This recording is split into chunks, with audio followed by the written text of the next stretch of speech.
j'ai pas l'imprétention aujourd'hui de vous montrer comment peindre une figurine que vous pourrez mettre en concours dans les catégories figurines de gros concours, voilà, du World Expo par exemple dans quelques mois. Là, l'idée c'est quand même de vous proposer une technique qui est abordable, qui est assez rapide, pour pouvoir peindre des figurines qui vont accompagner des blindés, pour les peindre de manière cohérente, parce que souvent, mine de rien, on a tendance, comme on est maquettiste, blindé ou avion, on a tendance un petit peu à délaisser, ou en tout cas à traiter un peu trop vite tout ce qui est partie figurine et textile. Donc je fais quand même malgré tout le lien entre figurine et textile. Quand je dis textile, ça peut être les sièges, tout ce qui est tissu, donc paquetage, etc. Tout ça, moi j'ai tendance à le traiter à l'huile. Donc voilà un petit peu pour le blabla introductif. Une chose dont moi je me sers énormément, j'en ai déjà parlé sur la chaîne Chronique du blindage, mais c'est vraiment une super découverte. C'est le nuancier de la peinture à l'huile qui m'avait été conseillé par Richard Poisson, qui est un figuriniste qui travaille essentiellement à l'huile, et qui est en fait un livre qui vous permettra de créer de nombreuses nuances à partir d'une gamme limitée de peinture à l'huile. Parce que c'est vrai qu'aujourd'hui, alors quand vous voyez un présentoir de peinture à l'huile pour artistes, que ce soit Rembrandt, etc. Alors n'importe quelle marque, ce Van Gogh, Old Holland, des choses comme ça. Ce qu'il faut, c'est juste prendre une extra fine. Voilà, c'est le seul truc. On reviendra sur la définition d'extra fine, mais les gammes et les nuanciers sont quand même très larges, donc on va pas tout acheter. Hein, on a quand même des moyens qui sont limités.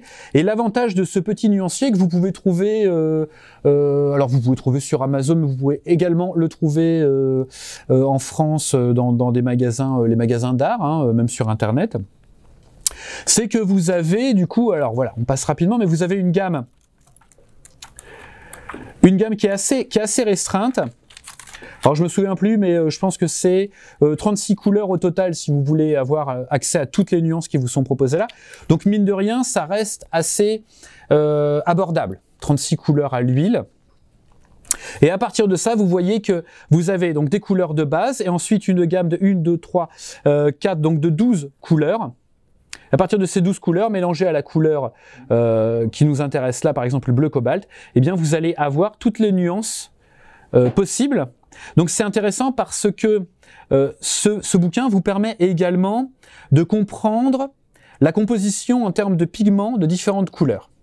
Parce que quand vous avez une huile, prenez n'importe quelle huile, elle est constituée des 3 pigments de base. Vous la mélangez avec une autre huile, alors imaginons par exemple le bleu de cobalt, donc le pigment majoritaire va être bleu. Mais vous avez également les deux autres pigments qui sont présents. Si vous la mélangez avec une autre couleur, alors je prends un exemple complètement au hasard. J'ai un bleu de cobalt et j'ai un vert quelque chose. Donc, ou j'ai un jaune, on va faire plus simple, ou j'ai un jaune. Donc si je mélange mon bleu à mon jaune, les deux autres couleurs qui sont présentes mais qui ne s'expriment pas dans le bleu et dans le jaune, mais les deux couleurs qui sont présentes pour constituer la nuance de cette huile, quand on les mélange, eh bien peut-être qu'elles vont devenir majoritaires. Donc des fois en mélangeant un bleu et un jaune, une certaine, voilà, un bleu de cobalt et un jaune, je ne sais pas, de Naples, je parle vraiment complètement, sans, voilà, il n'y a pas de, c'est pour vous donner un exemple. Eh bien peut-être que ça va me donner une couleur à laquelle je ne m'attendais absolument pas. Parce que des pigments qui ne s'expriment pas dans chacune de ces couleurs, quand ils sont mis ensemble, ils deviennent majoritaires. Donc c'est hyper intéressant de découvrir qu'en fait on peut mélanger, par exemple, regardez, le bleu de cérulème avec du jaune de cadmium. Eh bien ça me fait un vert. Alors bon, on aurait pu se douter, mais ça me fait un vert un petit peu pastel. Et ça, je pouvais pas le déterminer de moi-même en mélangeant ces deux couleurs.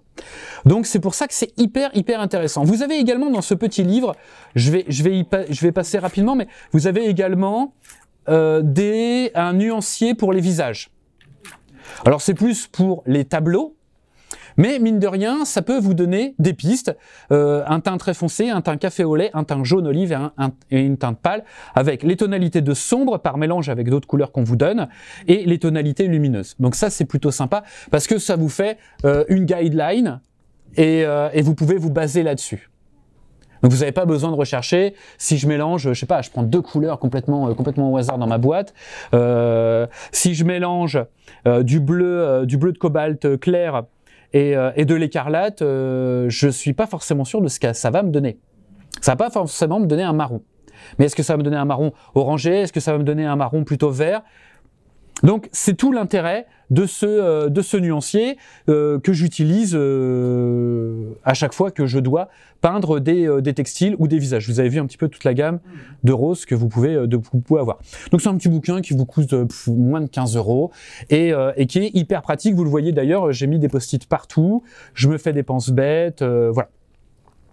Donc ça vous permet déjà de commencer avec une gamme qui est restreinte, donc à moindre coût. Donc ça c'est pour la partie du nuancier, mais j'en avais déjà parlé, mais j'aime bien en reparler à chaque fois sur la peinture à l'huile quand j'aborde la peinture à l'huile.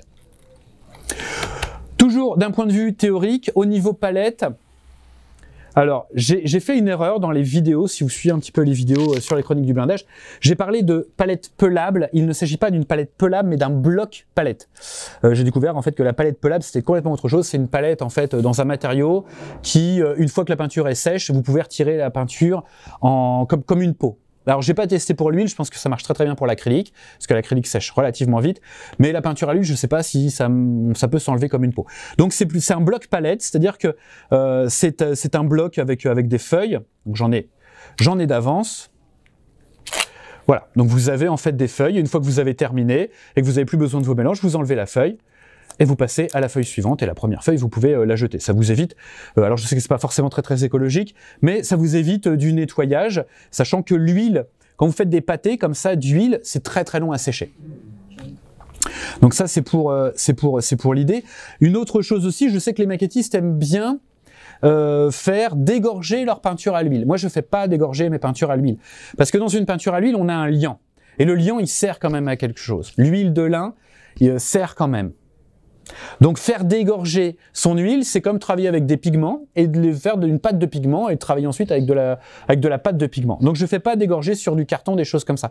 Vous allez voir que là, sur une palette, sur un bloc palette, l'huile de lin qui est en excès va légèrement être absorbée par la palette, mais très peu. On garde quand même de l'huile de lin parce que ça a un intérêt. Le liant dans une peinture, ça a un intérêt. C'est comme si vous preniez une peinture acrylique et que vous la mettiez, je sais pas, au micro-ondes pour ne récupérer que, voilà, pour évacuer le liant et ensuite rediluer dans un autre diluant. L'huile de lin, c'est important, notamment quand on utilise des peintures donc type extra fine, quelle que soit la marque. Ah, bah c'est là, pardon. Hop. Je vais me retrouver. Voilà, je suis ici, voilà. Donc là, c'est Rembrandt. Alors moi, j'ai du Rembrandt, j'ai du Van Gogh. C'est kiff-kiff à partir du moment où vous sélectionnez donc une peinture qui est dite extra fine. Extra fine, ça veut dire qu'il y a quand même beaucoup de pigments et assez peu d'huile de lin. Si vous prenez des packs de démarrage, des choses comme ça, donc qui sont pas chers, vous allez avoir beaucoup d'huile de lin. C'est pas grave en soi, mais quand vous allez ouvrir le tube, vous allez voir que ce qui sort en premier, c'est l'huile de lin. Alors là, sur celle-là, c'est directement, voilà. Hein, Mais si vous avez de l'huile de lin, bah, il suffit d'amener un petit sopalin et de retirer l'huile de lin au début de votre tube. Mais c'est toujours bien de travailler avec des huiles extra fines. Encore une fois, que ce soit Rembrandt, Van Gogh, Old Holland, moi je vois absolument pas la différence. Donc ça c'est pour la partie huile, et enfin pour la partie pinceau, après à chacun de décider quel type de pinceau vous voulez prendre. Moi j'ai une gamme de pinceaux pour l'huile qui sont plutôt des pinceaux courts en poil de martre. Court parce que vous allez voir que par rapport à la technique, on va avoir besoin d'un pinceau qui est quand même assez nerveux, c'est-à-dire qui est quand même un petit peu rigide. On n'a pas besoin d'un pinceau ultra souple, et comme on travaille avec de l'huile, et vous allez voir qu'on travaille avec, on vient déposer l'huile, on n'a donc pas besoin d'un réservoir comme pour l'acrylique, donc on n'a pas besoin de pinceaux qui sont très longs. Donc je travaille avec des pinceaux courts, j'ai 2 gammes de pinceaux courts qui sont totalement équivalentes, mais j'ai pris ces 2 gammes parce que ça me permet de différencier. J'ai une gamme donc de Raphaël, donc série 8400, donc en poil court, et j'ai l'équivalent chez Prince Auguste, qui est la série 100 en marque Oliński. Pourquoi j'ai 2 couleurs? Parce que je vais avoir des pinceaux qui vont être humides, donc qui vont servir à appliquer la peinture, et des pinceaux qui vont me permettre de fondre, donc ils doivent toujours rester secs. Donc ça me permet de différencier ces deux petits types de pinceaux. Et puis pour des applications plus larges, eh bien je prends le grand classique, les Winsor & Newton série 7, qui servent aussi bien à l'acrylique qu'à la peinture à l'huile, qu'on prend soin à chaque fois de nettoyer. Pour tout ce qui est fondu, je fais également appel à des pinceaux langue de chat et des pinceaux plats très très courts. Alors ça c'est du Prince Auguste, et ça ici ça vient du géant des Beaux-Arts. Voilà pour ce qui est du matériel. En termes de diluant, que je vous montre quand même, je n'utilise... alors vous pouvez utiliser du White Spirit pour artiste. Là moi ce que je me suis trouvé également, c'est de l'essence de pétrole, que j'aime beaucoup parce que ça permet de bien matifier l'huile au séchage, et ça sèche quand même assez vite, un petit peu plus vite que le White Spirit pour artiste. Donc ça c'est pour la dilution et pour le nettoyage entre deux sessions. Pour un nettoyage un petit peu plus approfondi en fin de session, j'utilise de l'essence de térébenthine. Donc ça c'est uniquement pour les nettoyages. L'essence de térébenthine étant plutôt assez grasse, et je l'utilise absolument pas pour appliquer les huiles sur mes figurines, sur mes supports. Donc ça c'est pour un nettoyage final, parce que comme c'est gras, ça permet de garder la souplesse du pinceau et de le préserver un petit peu. Et je fais également appel par moment à un médium donc de chez VMS qui est le Oil Expert, donc là dans sa finition mat, donc qui me permet d'avoir une huile qui se matifie assez rapidement d'elle-même. C'est pas forcément toujours le cas, on en discutera. Et c'est également un médium qui permet d'accélérer le séchage de l'huile, ça amaigrit un peu l'huile. On a presque l'impression par moment de travailler avec de l'énamel et plus de l'huile. Donc c'est vraiment très sympa. Et alors c'est un diluant que j'utilise surtout quand je fais tout ce qui est vieillissement de maquette, parce que j'ai besoin que ça sèche très très vite. Et pour la figurine, je l'utilise à certaines étapes, mais pas toujours. Voilà pour le tour d'horizon du matériel. Du coup, voilà comment moi je conçois ma palette. Donc là, j'ai travaillé cette semaine, donc je me suis gardé les différents mélanges que j'ai utilisés. Sur le côté, j'ai mes diluants. Donc une case pour la térébenthine, que j'utilise vraiment en fin. Une case pour le Oil Expert, que je peux éventuellement prélever, et une case qui est plutôt bien remplie avec l'essence de pétrole, qui va surtout beaucoup me servir. Pour essuyer mes pinceaux, j'utilise un vieux morceau, alors plutôt du tissu que du sopalin. Le sopalin, c'est quand on a fini le nettoyage, voilà. Mais le sopalin, il y a certains types de sopalin, d'essuie-tout, qui ont tendance à faire des petites pluches. Donc vous retrouvez sur votre pinceau avec des petites pluches que vous risquez de redéposer sur votre figurine. Donc n'importe quel tissu, donc je ne sais pas si vous connaissez la blague, mais ça c'est un vieux caleçon de chez Jules, d'où le motif très fin des années 90, début des années 2000.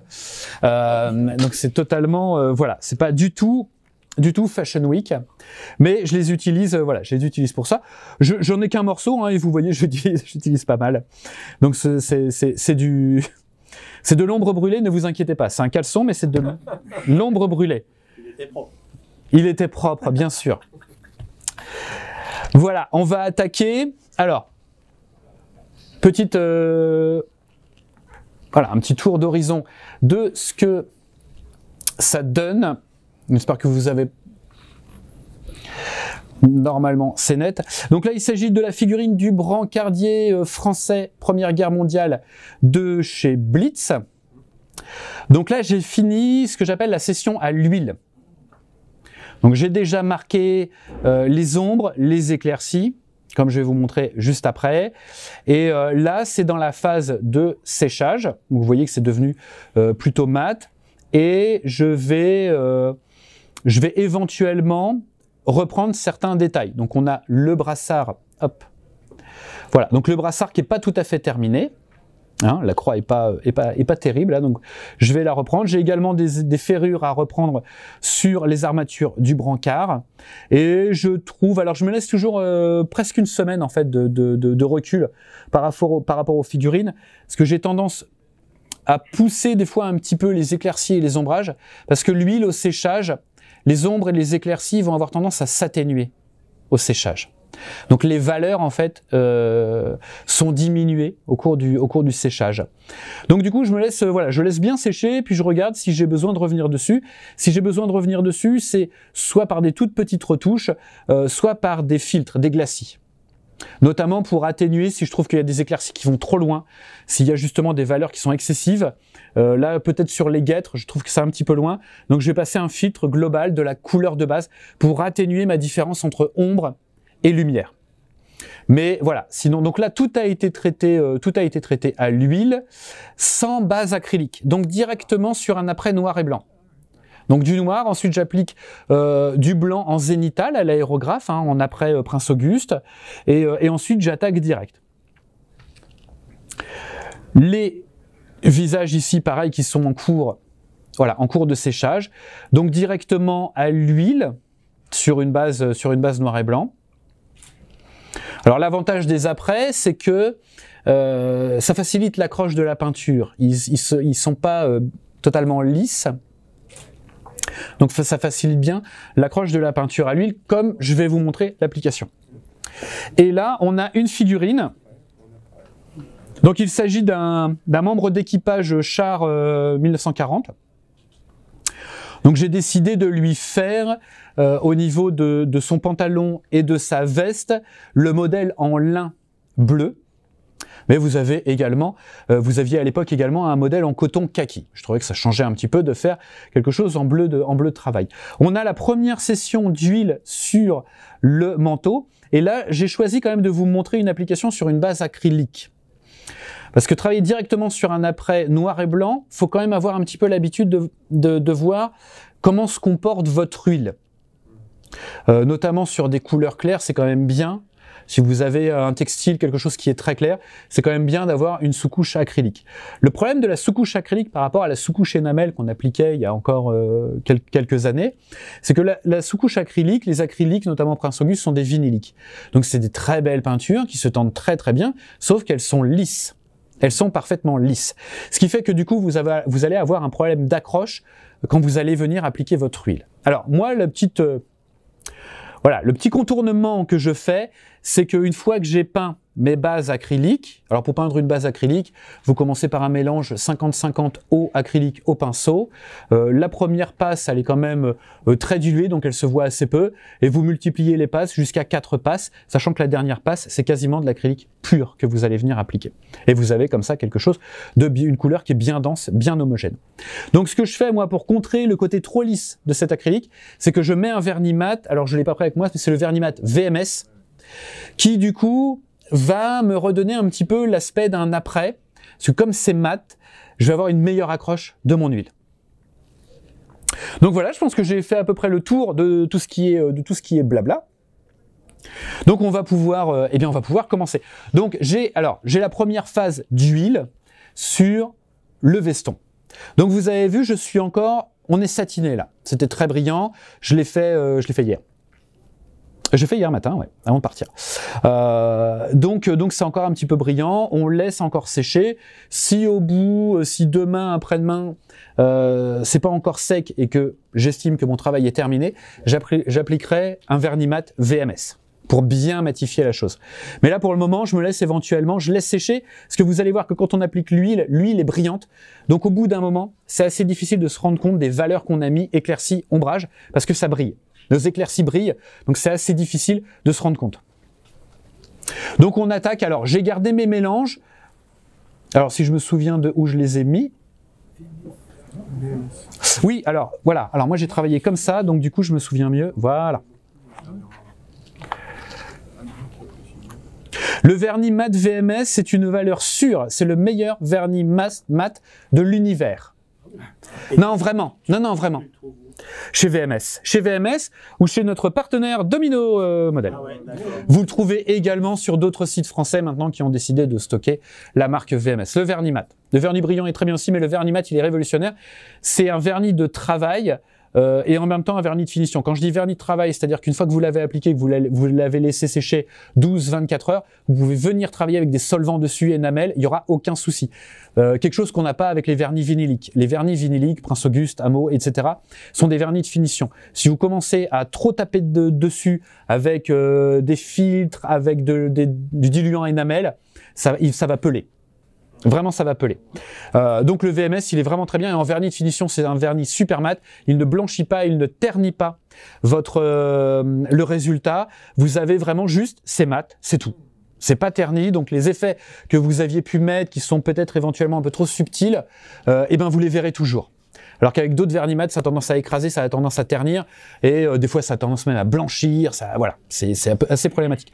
Donc le vernis mat VMS, passage 1,3 bar, buse 0,3 ou 0,4 directement du pot, vous passez ça, vous laissez sécher, c'est magique, c'est génial. Vraiment, c'est voilà, de très bons produits chez VMS en général. Donc j'ai mes mélanges, donc je vais commencer. Alors là, voilà, l'idée, c'est pas de travailler comme un figuriniste, de s'appliquer, de faire les ombres, de poser mes ombres, de poser ma base, de fondre et ensuite de venir rajouter mes éclaircies. Je vais travailler un petit peu comme travaille Jean-Paul Dana. Encore une fois, je n'ai absolument rien inventé. Juste, je regarde à droite à gauche ce qui se fait, et je prends ce qui m'intéresse et ce que moi je suis capable de digérer et de pouvoir retranscrire. Donc là, ce qu'on va faire, c'est qu'on va surtout travailler d'ombre vers les éclaircies. Donc on va commencer par humidifier notre surface avec un mélange coloré. On a besoin, pour pouvoir fondre, d'une surface, surtout sur le pantalon, là, qui est quand même une grande surface, on a besoin d'une surface qui est humidifiée. Parce que quand on fond à sec, c'est du glacis à sec. Si vous voulez, à la fin, je vous montrerai rapidement sur un petit exemple, sur une figurine qui est terminée. Donc, j'humidifie mon pinceau avec mon essence de pétrole, et sur ma palette, je me suis préparé quelque part. J'arrive à le retrouver, parce que c'est un petit peu le bazar. Donc ça, c'est une palette qui a 48 voire 72 heures pour certaines teintes. Je sais, voilà, c'était ici, je crois. Donc je travaille à partir de, hop, c'était celui-là. Donc d'indigo, un mélange d'indigo, et pour tout ce qui est ombrage, etc. Je suis sur de l'ombre brûlée plutôt que du noir. Donc j'ai mon mélange qui est ici. Hop, je vais vous le montrer quand même. Voilà, sur ma palette, il est là. Je vais vérifier que je peux encore prélever dedans. Il est un peu séché. Donc j'ai mon indigo qui est là. Donc lui, par contre, comme j'ai fait une grosse cote, je peux encore le travailler. Donc mon indigo est là. Et mon ombre brûlée est là. Donc je prépare un mélange qui doit être censé être mon ombre, pas forcément l'ombre maximale, mais la valeur d'ombre type sur mon pantalon. Donc les plis, vous voyez, hop là, donc tout ce qui est pli. Mais vous allez voir qu'on va le passer partout dans un premier temps.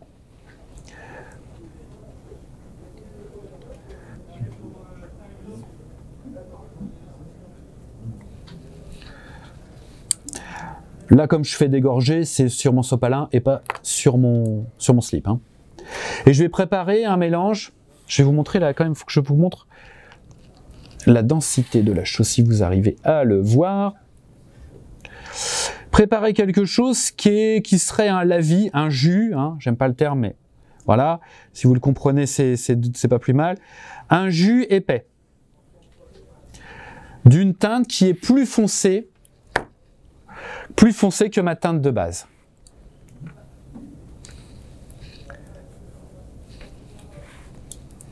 Hop. Et je vais venir l'appliquer partout.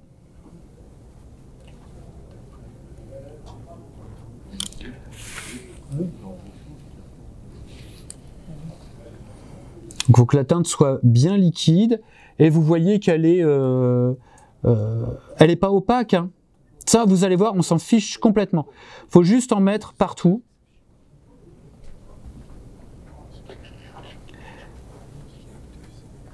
Donc vous comprenez maintenant que ça c'est faisable sur une base de gris, d'après gris, mais ça peut être un tout petit peu piégeant par moment. Donc c'est bien de commencer sur une base acrylique, c'est plus sécurisant des fois.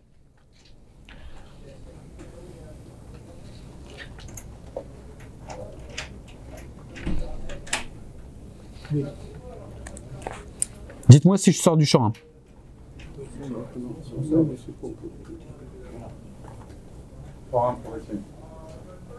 Pardon? On croirait un professionnel. Oui, on croirait seulement. Hein. C'est juste... c'est de l'esbrouf. Hein. Ah, oui, enfin, enfin, c'est révélé. Oh, mais je m'en suis jamais caché.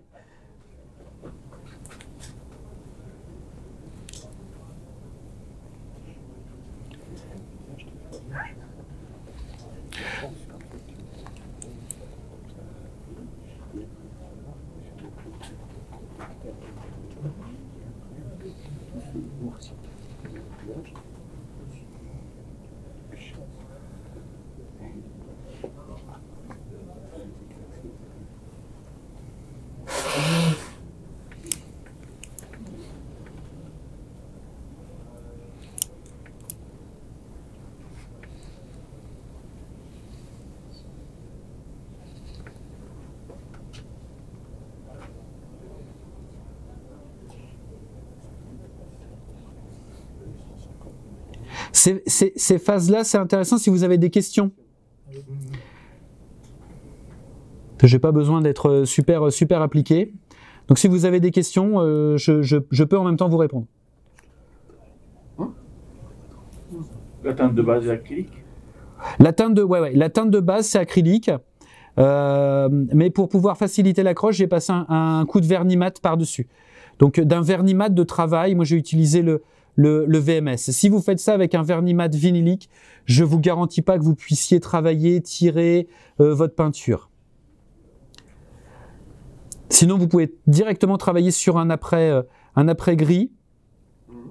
Mais c'est, comme je l'ai dit, c'est un petit peu piégeant. Il faut avoir un petit peu l'habitude, déjà avoir un peu travaillé avec l'huile pour comprendre comment se comporte votre huile, et ça dépend des couleurs. Si vous avez une couleur foncée, c'est tout à fait possible d'attaquer directement sur du gris. Les petites figurines qui accompagnent la Renault ED au 48e là-bas, elles ont été faites directement sur une base de gris. Parce que c'est des petites surfaces et c'est assez facile à gérer sur des petites surfaces. Je suis sorti du cadre, personne ne m'a dit. Hein. Vous êtes en... Ah, là, tu vois, c'est pas crédible. Faut pas te parler, on est avec de la terre ombre brûlée. Oui, j'allonge avec de la terre d'ombre brûlée. Voilà. Donc là, j'ai appliqué ma base, grossièrement, ma base d'huile. Je rince mon pinceau. Là, ce que je vais maintenant faire, c'est que je vais la tapoter. On va pas, pour le fondu, on va pas tirer. À présent, on va beaucoup tapoter.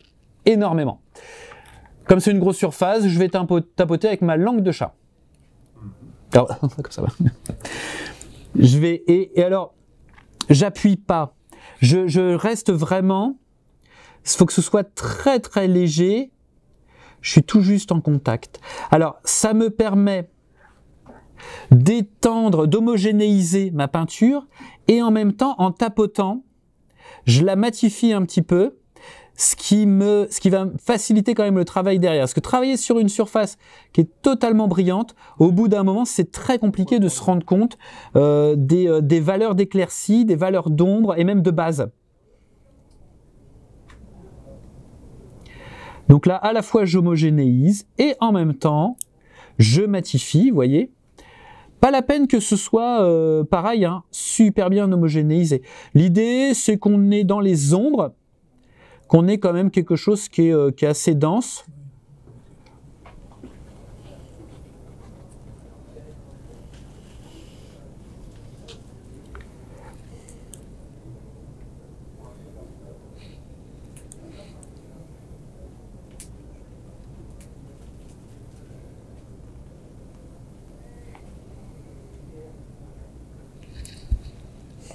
Donc voilà, pour l'homogénéisation, Alors j'en profite, alors ça normalement c'est un pinceau qui est censé rester sec. Là si je le rince, même dans mon essence de pétrole, il est propre. Super sonnerie. On n'a rien dit. Ouais. C'est voilà, tu viens de te taper l'affiche. Donc là, mon pinceau il est propre, mais il n'est pas sec. Et il va mettre un certain temps à sécher. Quand j'ai besoin de pinceau sec rapidement, pour chasser l'humidité, Jérôme il n'est pas là? Non, bon, oui, voilà. C'est comme pour la verrerie en laboratoire. Pour sécher la verrerie, on utilise de l'acétone. Je trempe dans l'acétone, j'essuie. Et l'acétone va s'évaporer très très vite et entraîner avec lui tout ce qui est, tous les autres solvants, gras ou l'eau, etc. Alors il faut quand même laisser voilà, 5-6 minutes. Hein. Et vous aurez à nouveau un pinceau sec. Par contre, ça réduit d'autant plus, quand on fait ça sur un pinceau, la durée de vie du pinceau. Hein, l'acétone, c'est quand même assez... en fait, ça, comme ça assèche, vous vous retrouvez avec des poils de pinceau qui sont secs, qui sont cassants. Voilà. N'hésitez pas à vous asseoir, ne restez pas dans la porte. Ou vous préférez voir si c'est vraiment intéressant, je peux comprendre. Et au bout d'un moment, asseyez-vous. Si vous trouvez ça intéressant. Je ne mets pas la pression, c'est pour blaguer. Hein. Vous pouvez partir si vous trouvez ça pas intéressant. On n'a pas encore vu, c'est intéressant. Ah, il y a des Oui, bah non mais... avec un caleçon, là. Donc là, maintenant, ce qu'on va faire, c'est qu'on va monter.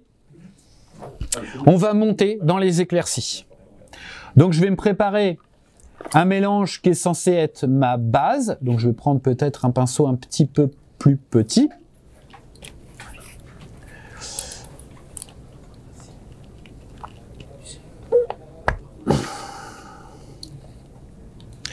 Donc pour ma base, j'ai mon bleu indigo. Et vous avez vu que j'avais déjà préparé pour la veste, j'ai déjà mon nuancier de repère qui est prêt. Hein. Je ne vais pas travailler directement avec le bleu indigo, je vais déjà l'éclaircir. Donc ça, le blanc, c'est quelque chose qu'on consomme, en tout cas moi je le consomme énormément sur la palette. Donc, je vais me faire une recharge de blanc. Parce que comme on part sur quelque chose de très foncé, on a besoin d'éclaircir. Et comme on fonctionne sur l'huile, comme on fonctionne sur des fondus, je ne vais pas me faire des couleurs tout juste intermédiaires. Parce que si je me fais une couleur tout juste intermédiaire, quand elle va être fondue, elle ne va pas se voir. Donc il faut que j'attaque tout de suite dans le vif, c'est-à-dire avec une couleur qui est déjà bien éclaircie. Vous allez voir. Donc je prends mon blanc, hop, ici, et je viens l'amener sur mon indigo pour avoir quelque chose de déjà, vous voyez, qui tranche énormément. Ah, merci. Voilà, donc il tranche. Ah non, mais c'est bien. Non mais merci, vraiment. Voilà. Donc j'avais humidifié mon pinceau. Là, vous voyez que ma peinture, elle est quand même assez, elle n'est pas épaisse, mais elle n'est pas totalement liquide. C'est pas un lait, hein. C'est une peinture, voilà, qui a déjà une bonne consistance. Et ce qu'on va faire, c'est qu'on va venir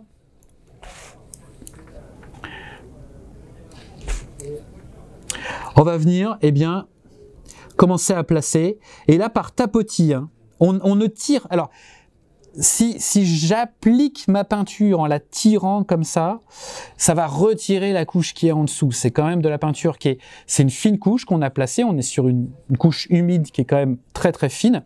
Donc si je la tire, je vais la retirer et je vais découvrir la base qui est en dessous. Alors là, ça va pas forcément trop se voir, mais quand vous travaillez avec du gris, sur une base de gris, ah bah ça se voit tout de suite. Donc là, vraiment, on tapote. On vient superposer les couches.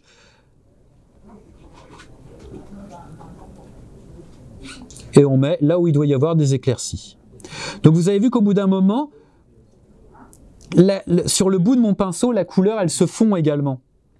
Donc j'ai besoin d'essuyer mon pinceau, là, sur mon slip, et de recharger avec la bonne teinte. et je les mets là où il y a des éclaircies. Là sur le pantalon, c'est assez facile de déterminer les éclaircies et les ombrages, hein. La gravure est superbe, c'est une gravure que l'on doit à Greg Giraud, une sculpture 3D, et ce sera une figurine qui va sortir chez Blitzkit au 1/35e. Je fais ça de mieux en mieux, hein. En 2 minutes, j'ai réussi à tout dire.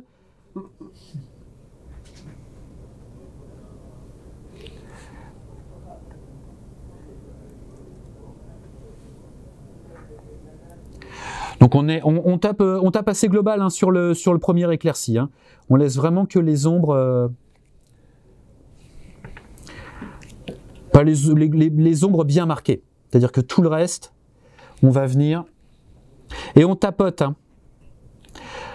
Là, on tapote assez franchement pour ces premières phases.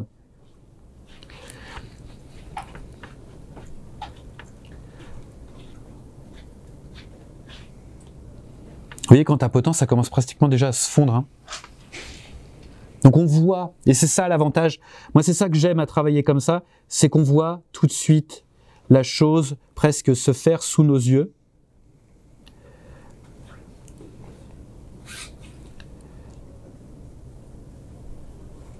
C'est ce que certains peintres, alors c'est un terme qui est vachement à la mode en ce moment chez les peintres de figurines acryliques, c'est du sketching.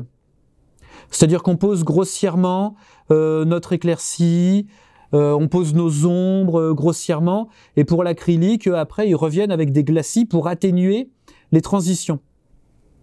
Nous, on ne va pas avoir besoin là d'atténuer les transitions avec des glacis, on va les atténuer par tapotis, puisqu'on est sur une peinture, on travaille dans le frais, donc on est sur une peinture qui va se fondre. Et il y a un côté matière avec l'huile qu'on n'a pas avec l'acrylique. Avec l'acrylique, on est toujours sur des couches translucides, des choses comme ça. Là, on travaille vraiment la matière. On a des ombres du coup qui sont où il y a très peu de peinture, une fine couche. Et en remontant sur les éclaircies, on multiplie les couches. Donc, on va avoir des éclaircies épais et des ombres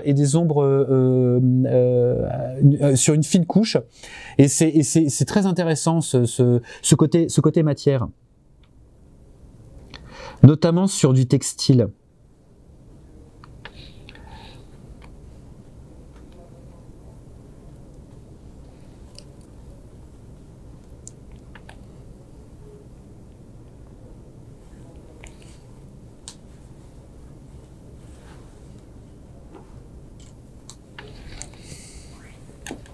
Donc voilà ce que ça donne, le premier.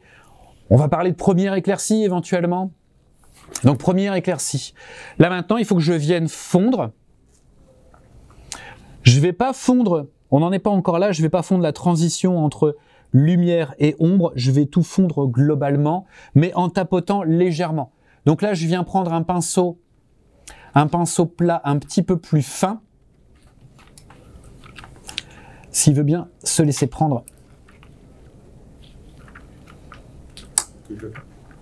Non. J'y suis, merci. Donc voilà, un 3-0, vous trouvez ça au Géant des Beaux-Arts. Hein, c'est la marque Géant des Beaux-Arts, Gerstacker. Et donc c'est un tout petit pinceau plat.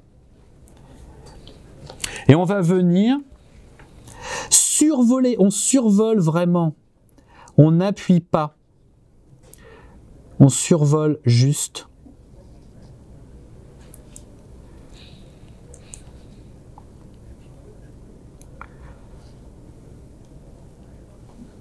Régulièrement, on essuie son pinceau sur le slip, pas sur le sopalin. C'est pas le moment de mettre des pluches.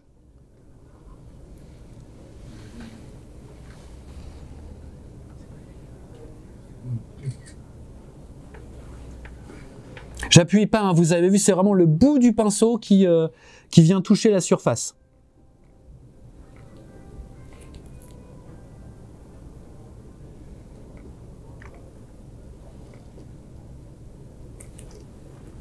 Si j'ai une zone qui est un petit peu plus dure à fondre, je vais accentuer la pression sur mon pinceau, mais en général, il suffit juste de faire plusieurs passes délicates pour avoir une teinte qui commence à bien se fondre.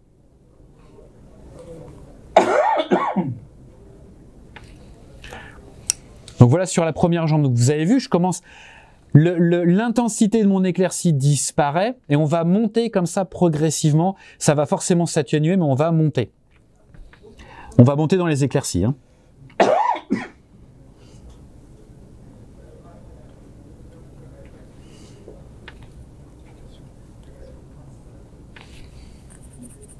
On essuie régulièrement son pinceau.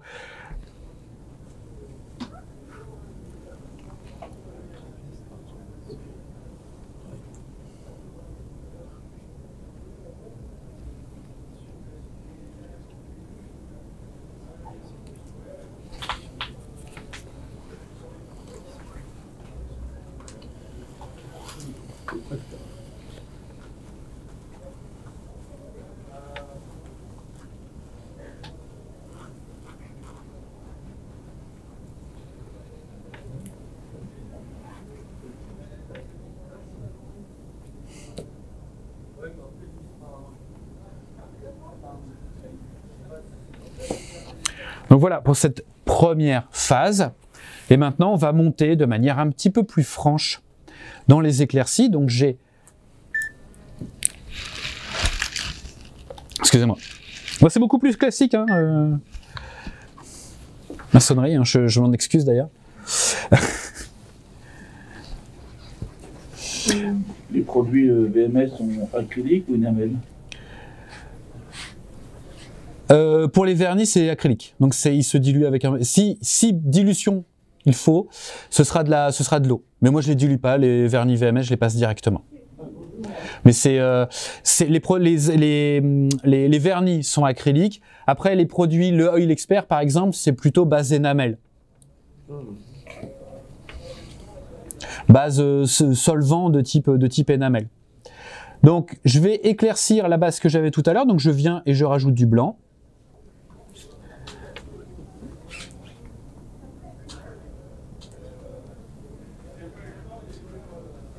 Donc ça, vous avez vu, j'ai une transition qui est assez franche. Et je vais venir retravailler mes éclaircies. Je tapote toujours. Hein.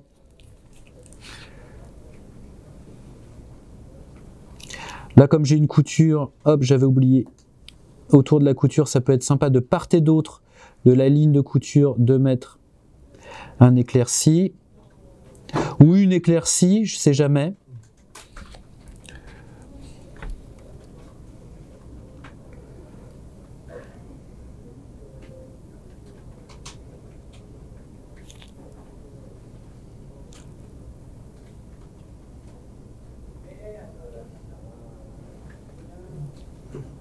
Là pareil, la braguette c'est toujours sympa.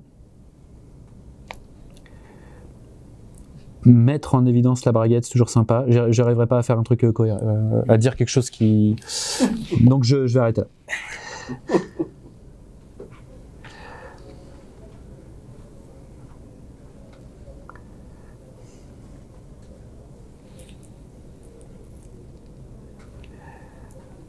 C'est l'avantage aussi des fois d'avoir une belle figurine avec une belle gravure, c'est qu'il suffit souvent juste de suivre la gravure. Peindre des alpines. Et c'est suffisant. Oui, voilà, tout ce qui est alpine. Bon, ces derniers temps, j'ai peint beaucoup de blitz, mais les blitz aussi sont très agréables. Les figurines qui accompagnent la Renault ED là-bas sur la table sont des figurines blitz au 1/48e. Et c'est pareil, suffit de se caler sur l'excellente sculpture de Greg Giraud. Je touche des droits à chaque fois que je prononce hein, les sponsors, donc ouais. Là, c'est dit en 30 secondes, ça va être encore plus rapide. Ouais, non, mais là, c'est un truc. C'est la polio. Je vais juste vous regarder d'un coup, comme ça, fixement, et vous allez... Greg Giraud. Ouais. Et non, c'est progressif, mais il y a toute une démarche publicitaire derrière tout ça, bien sûr. Hors champ. Merci.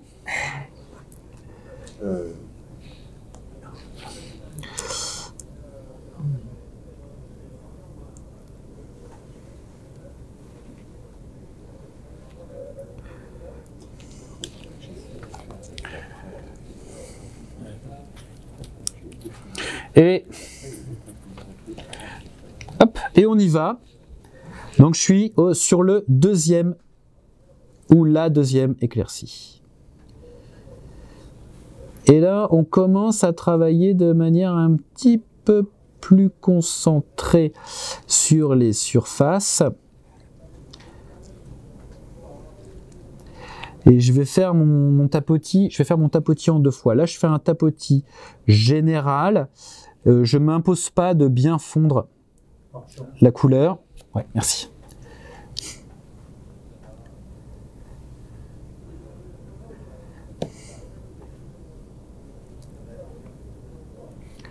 Je la fonds, mais pas complètement. Parce que je vais revenir avec un pinceau plus fin pour là commencer à travailler les transitions.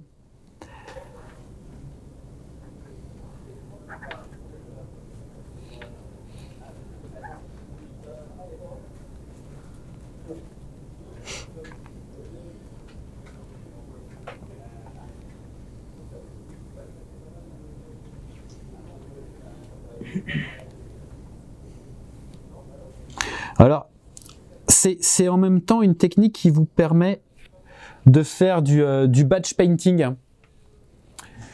Puisque grosso modo, vous utilisez la même teinte, si vous avez plusieurs figurines, choses comme ça. C'est ce que j'ai fait là avec les visages. Je les ai pas en même temps. Alors il y en a un qui est un petit peu moins avancé, c'est celui avec le casque, puisque j'ai pas peint le casque. Mais j'avais commencé à les faire et j'ai finalisé ces deux-là en même temps en fait. C'est pour ça d'ailleurs qu'ils sont sur le même bouchon. Hein. J'avais qu'à tourner.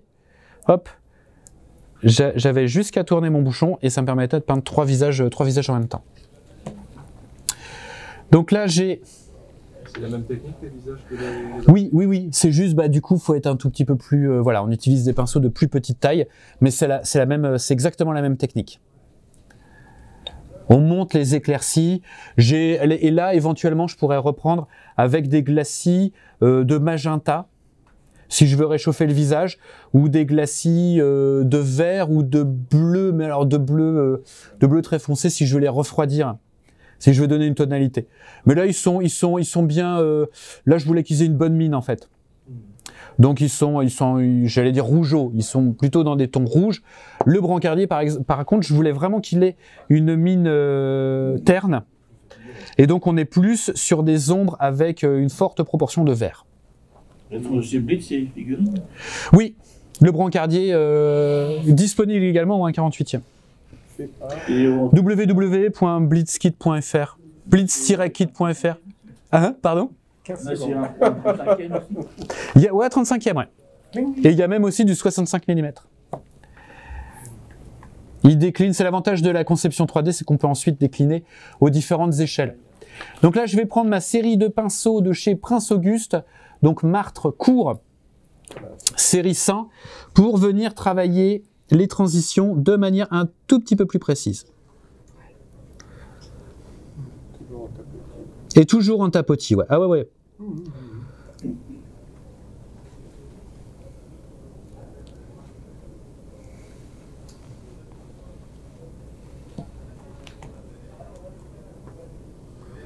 Alors du coup, en tapotant, vous allez avoir un effet un petit peu... Alors quand vous regardez, c'est pour ça que aussi j'aime bien travailler à la loupe, quand vous regardez de près, vous avez une petite impression de petits points. Alors ça peut être intéressant quand vous travaillez sur des textiles qui sont normalement assez marqués, mais si vous voulez retirer ça, il suffit, une fois que la figurine est terminée, de passer un léger glacis de la teinte de base. Et quand je dis glacis, ça peut être soit un glacis de couleur à l'huile, donc fortement dilué, mais également de couleur acrylique. À partir du moment où vous avez passé un vernis mat sur votre figurine, vous n'arriverez jamais à travailler l'acrylique sur de l'huile, voilà, ça tiendra pas. Surtout les glacis, vous allez avoir, ça va perler, mais ça va pas se poser. Donc glacis, soit huile, soit acrylique. Je vous dis ça parce qu'en fait, moi, ça peut dépendre. Des fois, je fais des glacis acryliques, des fois, je fais des glacis à l'huile. Mais faut soit protéger la surface avec un vernis mat avant, soit laisser sécher quand même plusieurs jours. Et donc on tapote comme ça.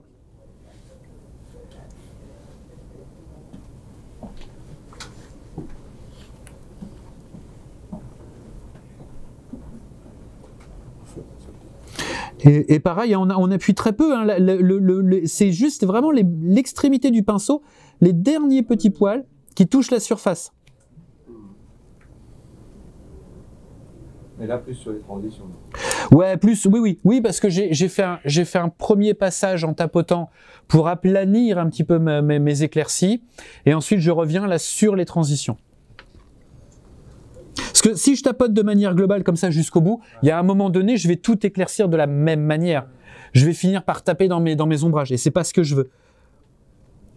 Donc le premier passage, il est un peu plus global, mais dès le deuxième passage d'éclaircie, eh ben, on commence à travailler sur des zones plus réduites et on commence à travailler la transition. Bien vu.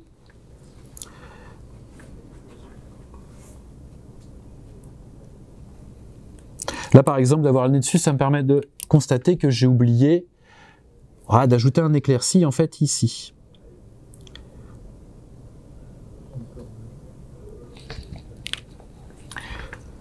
Donc là, je le tapote globalement, hop, et je viens maintenant le travailler avec mon pinceau un petit peu plus court.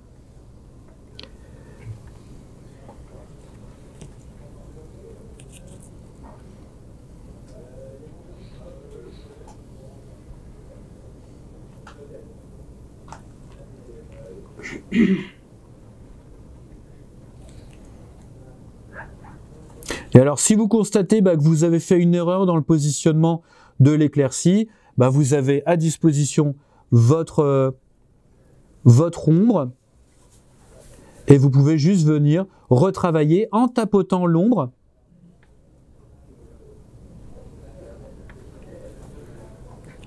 à l'endroit où vous voulez faire une petite correction.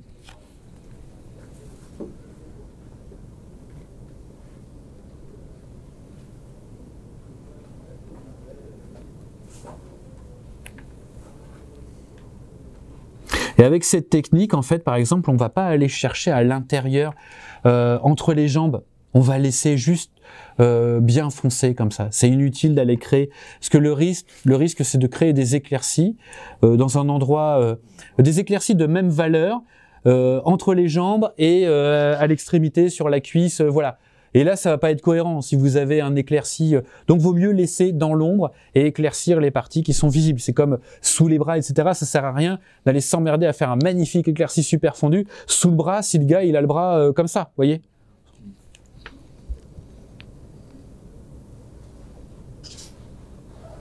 Je vous invite au moindre effort, mais au final, voilà. En général, on le fait. Et on s'aperçoit que c'était inutile. On fait surtout ce qui est visible de la lumière et ce qui est visible de l'observateur, ce qui est visible à l'œil. Hein. Donc voilà, hop. Deuxième, donc vous avez vu que là, bon, je pense que vous avez compris le principe. L'idée, c'est de remonter comme ça. Là, il resterait encore hop là. Voire un passage, voire peut-être deux, sachant que le dernier passage, c'est vraiment du blanc pur sur des zones, alors faut pas le mettre partout, le blanc pur, mais sur des zones qu'on veut très visibles. Un très beau pli qu'on a très bien réussi, on va essayer d'attirer l'œil dessus, donc on va accentuer un petit peu l'éclaircie sur le beau pli, sur la braguette parce qu'il y a des coutures, et également sur les lignes de couture sur le côté, on va venir de part et d'autre, et simplement en éclaircissant comme ça, vous allez voir que vous n'allez pas avoir besoin normalement de foncer. Vous pouvez reprendre du lining ici et là, mais là sur le pantalon par exemple, c'est pas nécessaire. Sur la veste, ce qui peut être intéressant, c'est reprendre le lining de part et d'autre de la ceinture, du ceinturon. Ceinture qui est pas peinte, le chiffon est pas peint, sont juste basés là. Il y a vraiment que le blouson là qui a été fait. Et donc vous voyez un petit peu l'évolution aussi de la peinture à l'huile entre le blouson hier et le pantalon que je viens de faire. Vous voyez que le blouson a commencé à se satiner, alors, pas se matifier, mais il s'est satiné. Donc on a une meilleure visibilité sur les ombres et les éclaircies, notamment, enfin sur les éclaircies qu'on a passées. Donc après, le processus, il est le même pour les chaussures, pour le ceinturon. On va regarder sur une figurine terminée, hein, et je vais... Ça va être beaucoup plus... Voilà, on met un verre. Bien sûr, ouais. Alors vous faites attention à tout ce qui est peluche, poils de barbe, poils de chat, etc. Hein. Vous évitez de frotter ça sur votre visage. Donc après, c'est la même chose sur le ceinturon, sur les petits accessoires. C'est juste, des fois, il y a besoin d'un tout petit peu moins d'éclaircie. Et puis, les pinceaux, par exemple, sur le visage, hein, on termine avec, pour tapoter, moi, je finis toujours par tapoter avec le 3-0. Donc, sur les visages, c'est avec un pinceau comme ça. Ouais, très, très fin. Les pinceaux à tapoter vont forcément avoir une durée de vie moindre que les pinceaux à appliquer, parce que même si on n'utilise que la pointe, la pointe, on la déforme forcément vachement plus vite. Mais vous voyez, le pinceau, là, il commence à se faire un petit peu... voilà, je sais pas s'il fera la mise au point, mais voilà. Mais il a déjà... oui, il peut être fier de ce qu'il a accompli. Non, mais ça tient bien, hein, parce qu'ils en ont pas... ils en ont mangé. Ils en ont mangé pas mal. Donc ça, après, c'est exactement le même processus. Maintenant, donc là, je crois que j'ai protégé. Généralement, j'ai protégé avec un vernis mat. C'est vrai que je trouvais peut-être que les éclaircies sur le pantalon étaient un petit peu exagérées. Et au final, vous voyez, 2 jours après avoir terminé, je me dis que non, ça va. Et même les bandes, ouais. Non, en fait, j'ai pas forcément envie de mettre. Non, mais j'ai pas forcément envie de mettre un glacis là comme ça. Les bandes moltières, non, franchement, ça se tient. Moi, vu de là, ça se tient. Donc non. Mais vous pourriez. Alors, par exemple, si on avait eu envie de rajouter peut-être un tout petit éclairci, par exemple en haut, là, ici, vous voyez, la transition se fait pas bien, ou là, il y a eu un petit schmurz. Donc normalement, il me reste mes mélanges quelque part. On était sur de l'ocre d'or, hop là, avec du blanc, beaucoup de blanc. Je crois que je pousse un peu. Alors en général, jamais, alors surtout sur des reprises, jamais du blanc pur. Hein. Toujours même additionné d'une toute petite touche de couleur. Et là, par exemple, donc là, on va juste se faire un petit exemple rapide de glacis à sec. Donc je viens poser.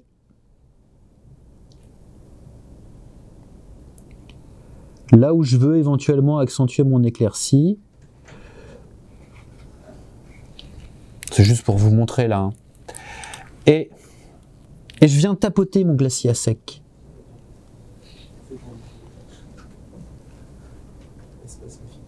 Et notamment la transition. Donc je le tire, d'où glacis à sec, parce que je le tire sur une surface sèche. Alors je le tire et je le tapote. Hein. On évite de trop tirer, on tapote. Si le tapotage marche bien, c'est cool. Si on voit que ça résiste un peu, on peut tirer, mais légèrement.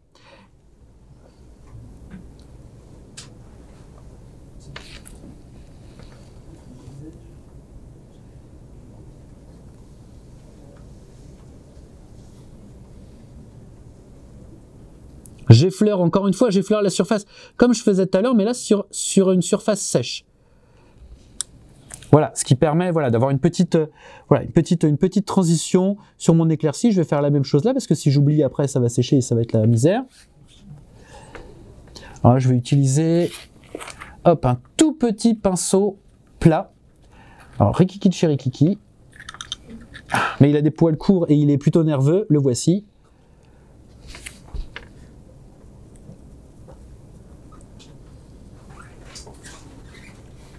Voilà, super. On n'hésite pas, hein, quand on est content, que ça marche bien, on se congratule. Donc voilà, vous voyez, juste pour rajouter, donc là on est sur du glacier à sec parce que l'ensemble est sec. Là je vois que j'ai une petite schmursasse qui me plaît pas du tout. Donc on va... Toujours je tapote, hein, là c'est pas la peine. Parce que tapoter, ça vous permet de contrôler la quantité que vous déposez. Et je viens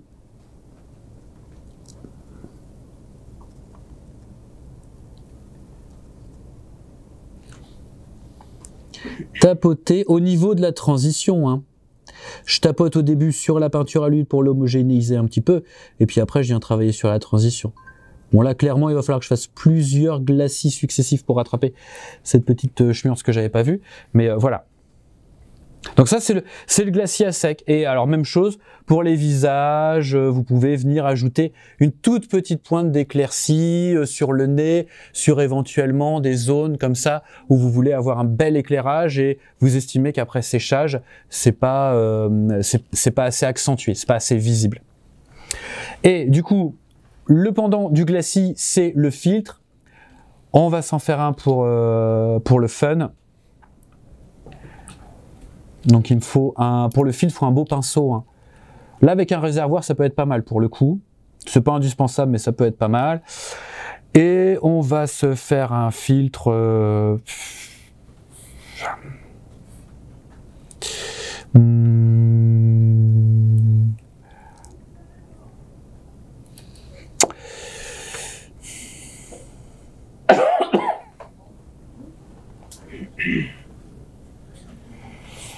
Ah, je vais faire un petit filtre quand même sur les bandes moltières. Allez.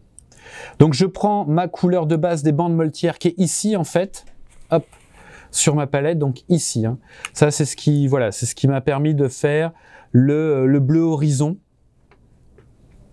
Je l'ai voulu assez terne. Hein. Donc vous voyez, il est plutôt pastel. Et donc pour l'atténuer, donc le filtre, hein, donc là c'est un glacis mais liquide. Donc c'est ce que nous on appelle, vous voyez, il faut qu'il soit très dilué. Ça peut être marrant de le mettre, vous voyez. Donc là je l'applique pas comme ça, je décharge d'abord bien mon pinceau pour avoir quelque chose, vous voyez, qui est vraiment très léger. Et je viens l'appliquer, il faut que je l'applique partout, hein, pas que sur les ombrages et tout ça. Et je viens l'appliquer comme ça. Ça fait pas le point. Ça fait pas le point, oui, non, ça fait le point derrière, merci. Et donc je viens l'appliquer partout. Donc et sur les ombres et sur les éclaircies pour atténuer la transition entre les deux en fait. Grosso modo, j'éclaircis mes ombrages et j'ombre mes éclaircies et la transition entre les deux va être moins frappante. Voilà, il faut laisser le filtre, le glacis, il faut le laisser sécher bien sûr. Là je le fais très léger, c'est histoire de dire, parce que comme vous l'avez compris, je trouvais que les guêtres me plaisaient bien comme ça, donc c'est vraiment juste.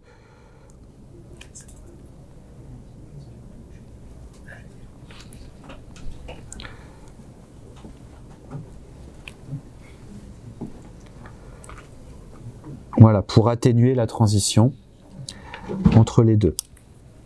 Faudra laisser sécher, hein. C'est pas violent, mais en général, si vous voulez vraiment rattraper avec des filtres, faut en mettre plusieurs.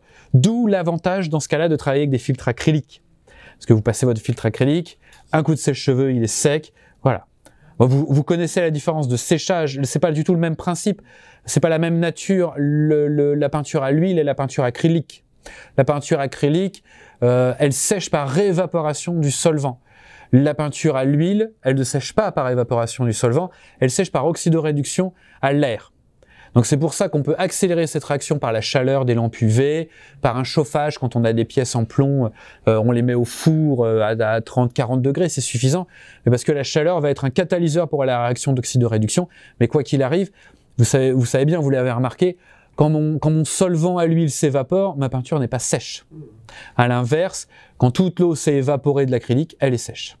Le processus est différent, physico-chimique est totalement différent. Voilà pour ce petit tour d'horizon, cette petite technique rapide à l'huile que je vais continuer après une petite pause dans la partie atelier. Donc si vous avez des questions qui vous viennent, vous pouvez soit les poser maintenant, soit si vous êtes trop timide, trop discret, vous pouvez venir me voir après dans la partie atelier. Mais je suis sûr que vous n'êtes pas timide et que vous avez des questions, je vous écoute. Non, vraiment, je vous écoute. Il n'y a aucune question bête, hein, donc non, mais je suis sûr qu'il y a forcément des choses... On est très éloigné du rendu d'un figuriniste, hein, parce que vous faites... Je sais pas.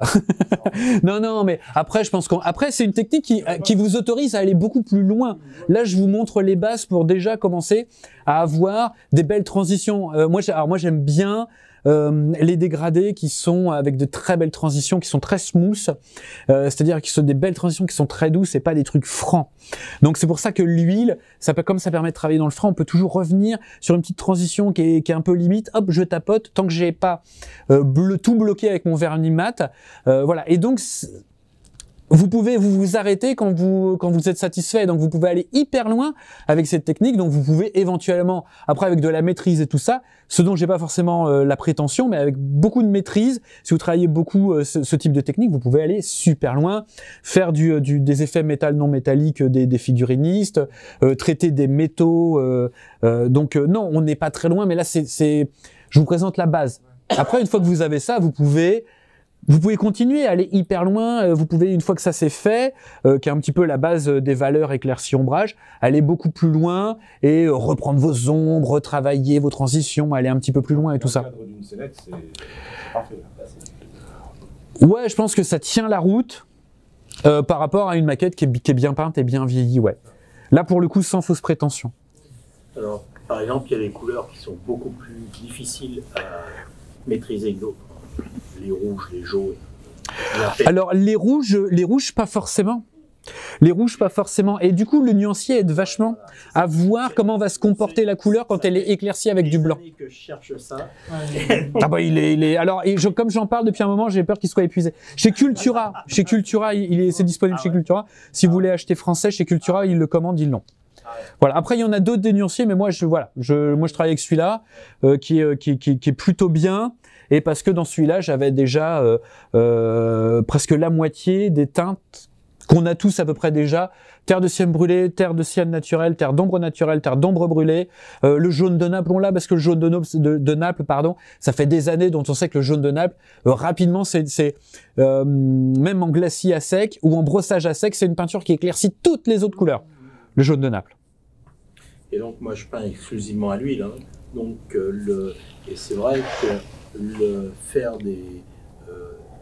les bonnes nuances pour les uniformes Seconde Guerre mondiale, bah c'est pas simple quand t'as pas ça. Ah ben par contre tu vois quand t'as ça, t'as ta couleur de base que t'as choisie. En général dans les acryliques tu trouves assez facilement les couleurs. Alors j'aime beaucoup moi la gamme Panzer Aces dans lesquelles on a des couleurs d'uniforme, voilà. Et ben une fois que t'as ta couleur qui a séché, parce qu'on sait bien aussi que l'acrylique au séchage, c'est plus sombre que quand on l'applique. Quand on l'applique, on a toujours l'impression que c'est clair, et au séchage, elle a tendance à s'assombrir un peu. Autre avantage de l'huile, c'est que ce que vous voyez sur la palette, c'est ce que vous aurez au séchage. Il n'y aura pas de différence. Voilà, donc ça, c'est juste de savoir que en séchant, les différences entre ombre et éclaircie vont s'atténuer un petit peu. Mais et du coup, quand tu as ta teinte n'importe quel kaki, truc comme ça, tu dis bah tiens, je veux. Alors je vais me remettre là, ça. Hop. Mais voilà, tu veux un kaki, tu veux quelque chose, je veux ça. Alors tu regardes. Là en fait, c'est par mélange 50-50 pur. Là j'ajoute 50% de blanc et là j'ajoute 70% de blanc. Donc tu as déjà, si tu veux, quasiment ta gamme, tu as déjà ton nuancier d'éclaircie qui est fait, quoi. Donc c'est très bien. Et tu vois comment se comporte la couleur quand elle est éclaircie, ce qui n'est pas toujours maîtrisable. Donc, et là, c'est par ajout de blanc de titane, me semble-t-il. Après, il y a très peu de différence entre le blanc de titane et le blanc de zinc. C'est sur les noirs qu'il y a une petite différence de comportement. Mars ou bougie. Noir de bougie, noir de Mars. Ou le noir d'ivoire. Le noir, très difficile à faire. Le grand spécialiste, c'était avec Blanc. Mais... Oui, mais regarde en même temps, regarde l'exemple que je te montre là. Terre de sienne naturelle, noir d'ivoire. Regarde la belle gamme que tu as pour éventuellement traiter un noir. Un noir, et après, ça c'est neutre, ce qui fait que derrière, si tu veux le réchauffer ou si tu veux le refroidir, tu peux utiliser des glacis. Pas des glacis à sec, des glacis dilués, des filtres. Et tu as également, alors voilà, regarde, les bruns. Tu as des choses sur les bruns qui sont c'est vraiment très très bien. Et voilà, là, vous voulez des nuances de visage, vous avez en 2 pages de quoi vous occuper les 10 prochaines années. Non, mais c'est vrai. Et même si vous voyez, cramoisi d'alazarine et du bleu de cobalt, ça donne un violet très léger. Si je vous avais dit mélange du cramoisi d'alazarine avec du bleu de cobalt et rajoute 70% de blanc, voilà. Non, mais Parce qu'il y a ces pigments qui ne s'expriment pas dans les teintes sorties du tube, mais qui, associés au même pigment dans une autre... voilà, c'est les couleurs primaires.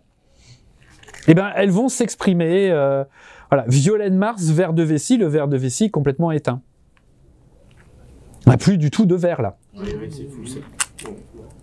Violet de Mars, jaune de cadmium, on part sur un marron. Et un marron qui n'est pas rouge, là. Hein. Oui. Voilà, bon, vous avez, vous voyez, en rose, machin. Et ça, c'est pas mal du tout, hein. Quand vous avez des carnations d'ethnies différentes, hein, quand vous voulez faire un soldat africain, ou quand vous voulez faire un soldat algérien, un tirailleur marocain ou un truc comme ça, vous avez déjà une bonne base pour travailler. Je dis pas qu'il faut s'appuyer là-dessus à 100%, mais vous avez déjà un indice des couleurs et vous préparez vos mélanges et vous voyez comment ils se comportent sur la palette, et vous dites, ah bah voilà. C'est... Avec combien de couleurs à peu près? Je l'ai dit tout à l'heure, je crois que c'est 36 au total. On va. Pour quelqu'un qui voudrait débuter, s'exercer un peu. Bah, en fait, tu regardes. Si tu as le nuancier, tu regardes un petit peu les teintes qui reviennent. Moi, parce que moi, j'ai pas tout. Vous voyez que par exemple, là où il y a des flèches, c'est des teintes que j'ai pas encore. Donc, j'achète au fur et à mesure. Voilà, le rose doré, je l'ai pas, et jusqu'à présent, il m'a pas manqué. J'ai fait voilà, le rouge de Venise, je l'ai pas non plus, mais j'ai du rouge indien, et du coup, bon, après c'est kiff kiff. Hein. Globalement, donc non, en fait, si t'as ce nuancier, c'est un nuancier donc qui étudie le comportement de 30 couleurs par rapport à 12 autres couleurs à chaque fois. Mais je crois qu'il y a des couleurs qui se recoupent, donc t'as pas tout à fait 32 couleurs à acheter. Alors, bon, ça vient de n'existe plus, mais la Société des figurinistes belges avait sorti une palette, il y a de nombreuses années de ça, que j'ai toujours, Winsor & Newton, donc avec une série de couleurs. Ouais. Il y en avait une douzaine, pas plus. Et donc là-dessus, tu partais déjà avec une base. Oui, bah oui, oui. Qui était bon, j'ai plus trop les teintes en tête, mais c'était bien fait, quoi,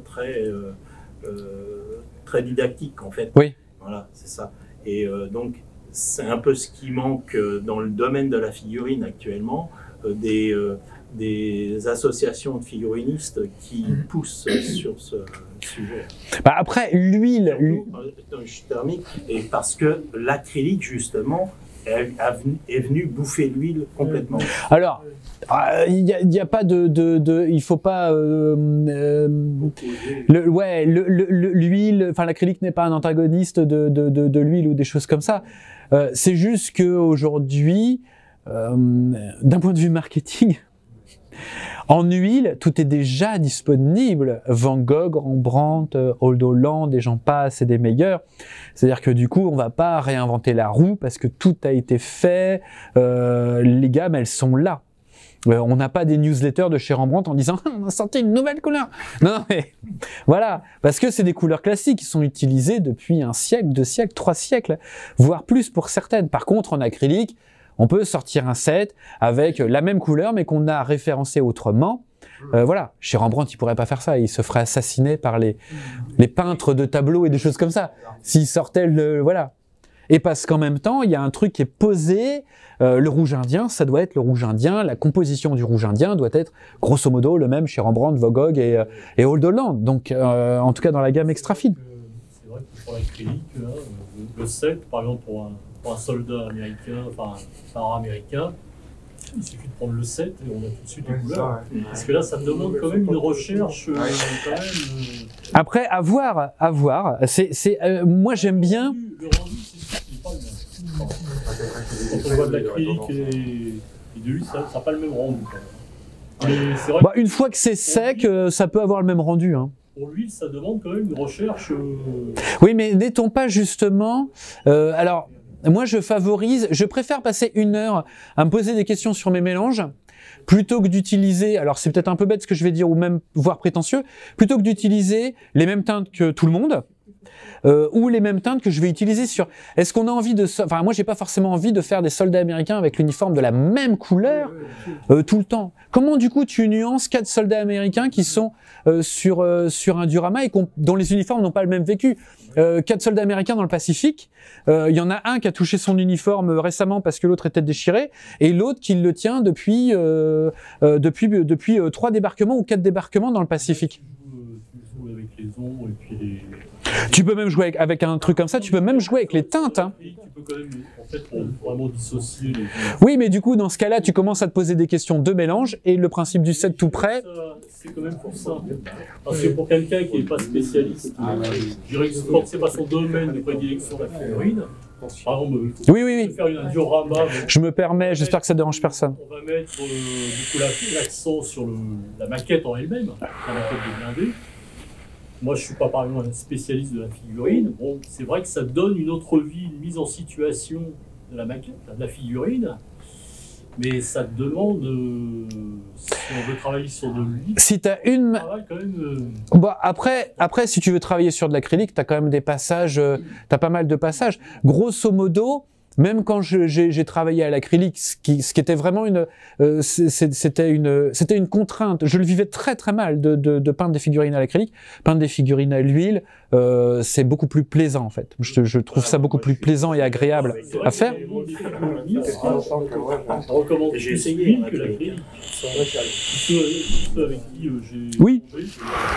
Non, Après, l'acrylique, en fait, l'acrylique c'est aussi venu du fait qu'il y avait une nécessité de peindre vite. Ça vient des waramistes notamment et des wargamers en général. Quand ils ont besoin de peindre une armée, même si c'est tout à fait faisable à l'huile, c'est tout de suite plus intéressant d'avoir une peinture qui sèche immédiatement et on peut finir son armée rapidement, ou son escouade au moins de 6 à 12 figurines rapidement, ce qui est effectivement peut-être moins envisageable à l'huile, pas en temps de travail, mais en temps de séchage.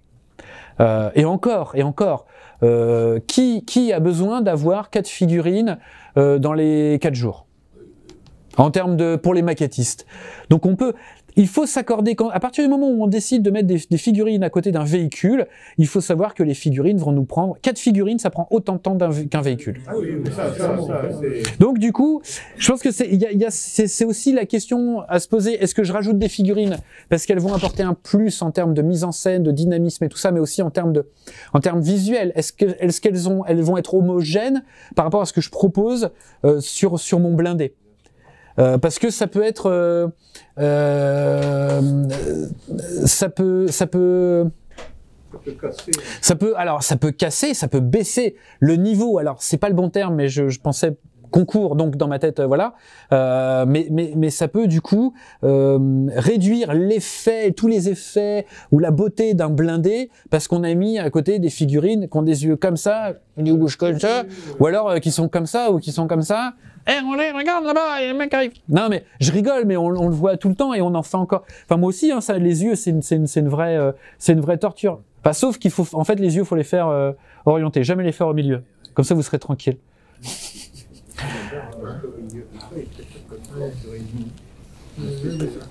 Et alors souvent même pour les yeux, le blanc c'est presque une hérésie à ces échelles-là, parce que quand tu regardes une photo d'à peu près la... Oui, on voit pas le blanc des yeux.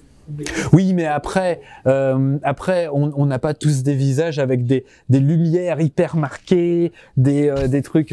Bon, on s'adapte, mais c'est vrai que le blanc, on ne devrait pas le voir. Moi, ça m'arrive des fois quand les figurines ont une belle gravure au niveau des yeux et que les yeux sont quand même assez plissés, je mets juste un petit trait de brun très foncé ou de bleu et je mets une petite goutte de vernis et je fais pas le blanc des yeux, quoi. Bah, mais sur un diorama que j'ai là, j'en ai un. Oui. J'ai pas mis de fait juste un petit trait parce que... Des fois, ça suffit. Après, des fois, quand on a la place, on peut le... Voilà. Quand l'œil est suffisamment...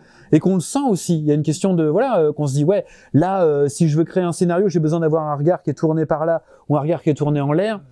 Je peux pas faire juste le trait parce que je vais perdre sur mon scénario, je vais perdre un truc, ça va pas se comprendre. C'est un petit peu, voilà, c'est à l'appréciation, c'est comme voilà, c'est comme tout. Mais pour moi, aujourd'hui, je vais plus vite à travailler à l'huile que je n'allais à travailler à l'acrylique. Voilà, même si encore ça m'arrive de recommencer notamment surtout les visages. Oui, oui, oui. Ça m'arrive de recommencer des visages. D'où l'avantage de l'huile, c'est que c'est foiré, vous vous apercevez qu'au bout de 4 heures de séance sur un visage, en fait ça va pas du tout, la tonalité est pas bonne, les valeurs sont pas bonnes, et à rattraper ça va encore rajouter de la matière de peinture, etc. Un coup de décapant, un coup de diluant, hein. Coup de diluant, vous laissez sécher, et puis c'est marre. Oui, alors quelque chose que j'ai pas dit du coup dans la vidéo, c'est que alors là avec la technique que je vous ai proposée, normalement vous allez atteindre l'ultime éclaircie assez rapidement. Mais sachez qu'à un moment donné, quand vous allez mettre trop de peinture à l'huile sur une même séance, vous n'allez plus pouvoir éclaircir, vous n'allez plus pouvoir ombrer. En fait, la surface va être saturée. Donc il faut laisser sécher une douzaine d'heures et vous allez vous apercevoir que vous allez pouvoir remonter en éclaircie. Mais il y a un moment donné, notamment sur les visages, parce que des fois on se dit je vais pouvoir le finir et on a beau rajouter du blanc et il prend pas, ça prend pas parce qu'à un moment donné en fait toute la surface est saturée. Donc on laisse sécher. Ça Jean-François Pierre en parle très très bien sur son blog. Donc encore une fois, je vous invite à regarder les vidéos de Jean-Paul Dana et le blog de Jean-François Pierre. Qui a d'ailleurs une palette aussi très intéressante pour les visages et qui décrit pas à pas la peinture d'un visage à l'huile sur une base énamel, hein, mais vous avez déjà une très très bonne, et notamment aussi il a quelque chose sur la peinture des yeux. Il parle des pinceaux, donc je me suis basé sur lui pour la série 8400, c'est de lui que je tiens ça. Voilà, donc déjà ces deux-là. Sans trop vous éparpiller. De toute façon, il n'y en a plus beaucoup des peintres qui montrent à l'huile. Il n'y a plus beaucoup de tutos de peintre à l'huile. Donc du coup, et c'est un petit peu dommage. C'est vrai que l'acrylique a vachement pris sur le. Après, un bon peintre acrylique, voilà, Joaquin Garcia Gasquez, Night Shift, ce qu'il fait, c'est vachement bien. Les box art qu'il a fait pour The Body sont absolument magnifiques. Mais moi, le médium, j'y arrive pas. Oui, après on peut monter, hein, Géraldez, des mecs comme ça, voilà.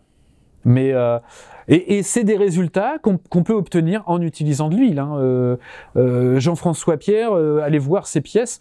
En vrai, en concours, on a l'impression que ça a été peint à l'acrylique parce qu'il y a des très beaux fondus, des très beaux dégradés qui sont voilà très soft et l'ensemble est mat et tout ça. Et on a l'impression que ça a été fait à l'acrylique et pas du tout. Ça a été fait à l'huile. C'est juste, voilà, faut travailler, entraînez-vous à faire des dégradés, essayez franchement, essayez cette petite technique-là, vous allez voir, c'est sympathique comme tout sur une belle figurine. Tapez pas une Tamiya direct, quoi, hein. Parce que y a pas les plis sont pas assez marqués. Là, il vous faut un guide visuel, donc des figurines qui sont voilà des Alpine, The Body. Vous avez également de très belles figurines du coup pour les avionneux aussi chez Black Dog. Des figurines qui sont justement, d'ailleurs Night Shift en parlait dans sa dernière vidéo parce qu'il a utilisé un fantassin anglais ils sont très très beaux les fantassins de 14. Il y en a un qui passe avec notamment une masse d'armes en fait. Voilà, donc c'est un petit côté un peu violent, mais d'ailleurs il le dit, il trouvait que la sculpture était un petit peu trop prononcée, mais justement ça aide. Mais ça aide également le peintre à l'acrylique, hein, une sculpture très prononcée pour la peinture, ça aide vachement. Mais voilà, des figurines comme ça qui sont voilà, dont la sculpture est déjà une cartographie des ombres et des lumières que vous allez placer. Ça aide vachement.